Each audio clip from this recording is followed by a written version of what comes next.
Welcome to രജാസ്. നമ്മുടെ ചുരിദാറിന്റെ അടുത്ത video ആണ്. നമ്മുടെ അടുത്ത ഡിസൈൻ എന്ന് പറയുന്നത് ജോർജറ്റ് ആണ് ഫാബ്രിക്. ജോർജറ്റ് ഒത്തിരി പേർക്ക് ഇഷ്ടമാട്ടോ, കാരണം നമുക്ക് റഫായിട്ട് യൂസ് ചെയ്യാം, അങ്ങനെ കംപ്ലൈൻസോ കാര്യങ്ങളോ ഇല്ല. ഒത്തിരി നാളത്തേന് നിൽക്കുന്ന ഒരു മെറ്റീരിയൽ ആയതുകൊണ്ട് പിന്നെ നമുക്ക് ഒതുങ്ങി കിടക്കുകയും ചെയ്യും. എല്ലാവരും തന്നെ ഫേവറേറ്റ് ഒരു മെറ്റീരിയലാണിത്. നല്ല ലെങ്തി ആയിട്ട് നമ്മൾ കളേഴ്സ് പറഞ്ഞ് ചെയ്യിപ്പിച്ചാട്ടോ. നല്ല ബ്ലാക്കിലാണ്, ഫസ്റ്റ് നല്ല ജെറ്റ് ബ്ലാക്ക് കളറാണ്. ക്വാളിറ്റി കൂടിയ ജോർജറ്റ് മെറ്റീരിയലാണ്. ജോർജറ്റ് തന്നെ പല ഇത് വരുന്നുണ്ട്. അത്യാവശ്യം നല്ല ക്വാളിറ്റി ഉള്ള ഫാബ്രിക് ആണ്.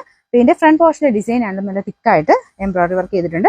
ഞാൻ പറഞ്ഞ ബ്ലാക്കിലായതുകൊണ്ട് ആ ഒരു വർക്കിന് ഭയങ്കര എളുപ്പമാട്ടോ. നല്ല രസമുള്ള ഒരു പീച്ച് ആൻഡ് ഗ്രീൻ മിക്സ് ആയിട്ടുള്ള ഡിസൈൻ ആണ് കൊടുത്തേക്കുന്നത്. ദുപ്പട്ട രണ്ട് സൈഡിലും വർക്ക് വരുന്നുണ്ട്.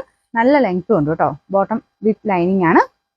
ഇതുണ്ട് രണ്ട് സൈഡിലും ഇതുപോലെ തന്നെ വർക്ക് കൊടുത്തേക്കുന്നുണ്ട്. നമുക്ക് ഇടുമ്പോഴൊക്കെ കാണാൻ നല്ല രണ്ട് സൈഡായിട്ട് നമുക്ക് ടു സൈഡിലോ വൺ സൈഡോ ഒക്കെ ഇട്ടാലും വന്നിട്ട് എടുത്ത് നിൽക്കുകയും ചെയ്യും. ഇതിന്റെ ബോട്ടം വിത്ത് ലൈനിങ് സാറ്റിൻ സിൽക്കിന്റെ ഫാബ്രിക് ആണ്. ഇതിന്റെ നമ്പർ വരുന്നത് G971, റേറ്റ് 1190 മാത്രമേ ഉള്ളൂ, 1190. നമുക്ക് നെക്സ്റ്റ് കളർ എന്ന് പറഞ്ഞാൽ അത്യാവശ്യം നല്ല ബ്രൈറ്റ് ആയിട്ട് ഒരു അട്രാക്റ്റീവ് ആയിട്ടുള്ള ഷെയ്ഡ് ആട്ടോ. നമ്മുടെ റോയൽ ബ്ലൂവിന്റെ ഒക്കെ കുറച്ച് ബ്രൈറ്റ് ടോൺ, അത്യാവശ്യം ബ്രൈറ്റ് ആയിട്ട് നിൽക്കുന്ന കളേഴ്സ് ഇഷ്ടമുള്ളവരാണെങ്കിൽ എന്തായാലും സെലക്ട് ചെയ്യാം കേട്ടോ. നല്ല രസമുള്ളൊരു റോയൽ ബ്ലൂ ആണ്. ഇത് ബോർഡേഴ്സിലൊക്കെ ഒരു പീച്ച് ആൻഡ് പിങ്കിന്റെ കോമ്പിനേഷനിൽ വർക്കാണ് കൊടുത്തേക്കുന്നത്. നല്ല ലെങ്ത് ഉണ്ട്. ഇത് മടക്കിയും കൂടെ വെച്ചേക്കുന്നതാണ്. ഒരു 49 എബോ നമുക്ക് ലെങ്ത് ഇത് തയ്ക്കാൻ കിട്ടും. എനിക്കൊന്ന് ആവറേജ് എല്ലാവരും തന്നെ 48 ഒക്കെ വരെ ഇടാറുള്ളൂ. പക്ഷെ ഇത് അതിന് മേളിൽ നല്ല ഹൈറ്റ് ഉള്ളവർക്കാണെങ്കിലും പറ്റുന്ന രീതിക്കാണ് വന്നിരിക്കുന്നത്. ബോട്ടം വിത്ത് ലൈനിങ് ആണ്. അപ്പൊ എല്ലാം കൊണ്ട് നല്ലൊരു സെറ്റ് ആട്ടോ. അപ്പൊ ഇതിന്റെ നമ്പർ വരുന്നത് G970, റേറ്റ് 1190. നമുക്ക് അടുത്ത് വരുന്നത് ഒരു വൈൻ ഷെയ്ഡ് ആട്ടോ. അതായത് ഒരു റെഡ് വൈൻ്റെ ഷെയ്ഡ് എന്ന് പറയാം. അപ്പൊ അത് നല്ല രസമാണ്. നമുക്ക് നേരിട്ട് കണ്ടാലേ അതിന്റെ കറക്റ്റ് കളർ നമുക്ക് പിടുത്തം കിട്ടുള്ളൂ. ചെറിയൊരു വേരിയേഷൻ ഇതിനകത്ത് കാണും കേട്ടോ. പക്ഷെ നല്ല വെറൈറ്റി ആയിട്ട് ഭയങ്കര ഡിഫറെന്റ് ആയിട്ട് നല്ല രസമായിട്ടുള്ള ഷെയ്ഡാണ്. ഇതിന്റെ എല്ലാ കളേഴ്സ് എല്ലാം കുറച്ച് വ്യത്യസ്തമായിട്ടാണ് ചെയ്തേക്കുന്നത്. നമ്മൾ കോമൺ ചെയ്യുന്നേക്കാളും കുറച്ച് വ്യത്യാസപ്പെട്ടിയാണ് ചെയ്തേക്കുന്നത്. അപ്പൊ ഇതിന്റെ ദുപ്പട്ടയ്ക്കകത്തും രണ്ട് സൈഡിലും വർക്ക് കൊടുത്തിട്ടുണ്ട്. നല്ല സോഫ്റ്റ് ഫാബ്രിക് ആട്ടോ. രണ്ട് സൈഡിലും ഇട്ടാലും ഈ ഒരു വർക്ക് നന്നായിട്ട് കാണാൻ പറ്റും.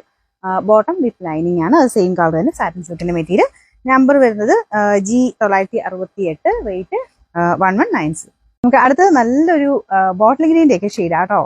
നമ്മുടെ സാധാരണ കാണുന്നേക്കാളും കുറച്ച് ഭംഗിയാട്ടോ ഈ ഷെയ്ഡ് കാണാനായിട്ട്. ചെറിയൊരു കളർ വേരിയേഷൻ ഇതിന് എല്ലാത്തിനും നമുക്ക് ആ ഒരു ഫോട്ടോയ്ക്കകത്ത് വരുമ്പോൾ കാണും. പക്ഷെ നേരിട്ട് കാണാൻ നിങ്ങൾക്ക് ഇഷ്ടപ്പെടും. അത്രയും നല്ല ഷെയ്ഡ്സാണ്.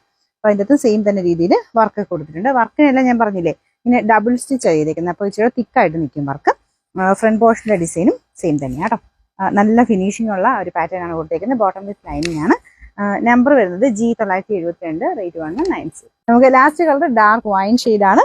ഇത് നല്ല അടിപൊളി കളറാട്ടോ. നല്ല രസമാണ് കളേഴ്സ് എല്ലാം കാണാനായിട്ട്. പ്രത്യേകിച്ച് ജോർജറ്റിലും കൂടെ ആയതുകൊണ്ടാണ് അതിന് പ്രത്യേക ഒരു ഭംഗി. പിന്നെ ആ ഒരു വർക്കാണെങ്കിലും നല്ല ഫിനിഷിങ് നിൽക്കും. ഈ ജോർജറ്റും വിജിറ്റലും ഒക്കെ കാണാൻ നല്ല കേട്ടോ. ഇങ്ങനത്തെ കളേഴ്സ് ആ ഒരു വർക്കും ഒക്കെ മെയിനായിട്ട് എല്ലാവരും നമുക്ക് ആ ചെയ്തെടുക്കുന്നതാണെങ്കിലും ഇങ്ങനത്തെ രണ്ട് മെറ്റീരിയലൊക്കെ ആയിരിക്കും. കാരണം നന്നായിട്ട് ലാസ്റ്റ് ചെയ്യും. എല്ലാവർക്കും ഇഷ്ടപ്പെടുന്ന ഫാബ്രിക്കുകളാണ്. അപ്പോൾ അതുകൊണ്ടാണ് കൂടുതലും നല്ല ഡിസൈൻ ഒക്കെ ഇതിൻ്റെ അകത്ത് കൂടുതൽ വരുന്നത്. നല്ല ലെങ്തി ആയിട്ടുള്ള ഐറ്റമാണ്. ബോട്ടം വിത്ത് ലൈനിങ് ഉണ്ട്.